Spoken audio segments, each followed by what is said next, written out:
we have two triangles that we're trying to prove congruent, divided by this line segment PL here.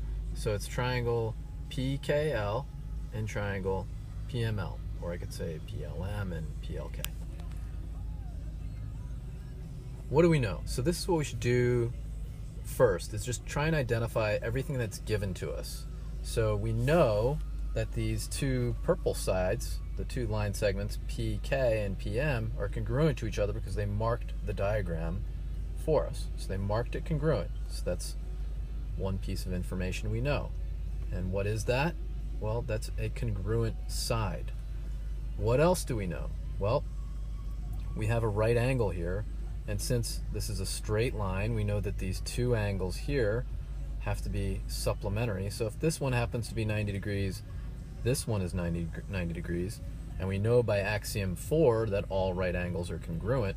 So we could say angle PLK, that's this angle, PLK, is congruent to angle PLM. So now we have an angle and a side. So that's all I do, is I just start listing the things that we know and go one at a time until I can get 3 things. And then what I'll do is I'll see if that helps me prove the triangle's congruent. This information was given to us, so we didn't even really have to do anything.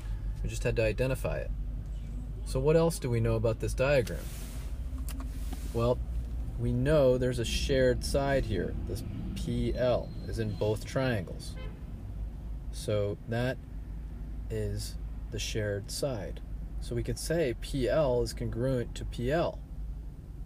And the reason is of the reflexive property. So that's just saying it's congruent to itself. So it's reflexive. That's all that reflexive property means. It means something's congruent to itself. So now I have two sides and an angle. Now I know side-side angle does not work, and this is side-side angle. The angle's not included in between the two sides. But this doesn't work. But what we learned in class is there's the special case. If it happens to be a right triangle, then there's another theorem we can use. So we can say that triangle PLK is congruent to triangle PLM, and the reason is the hypotenuse leg theorem, or HL. So we have a congruent pair of hypotenuses right here.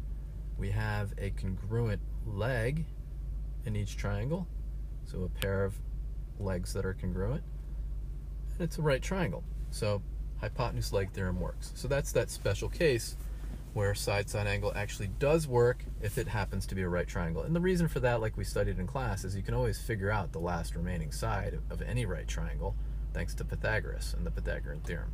So you can eventually figure this out as side, side, side.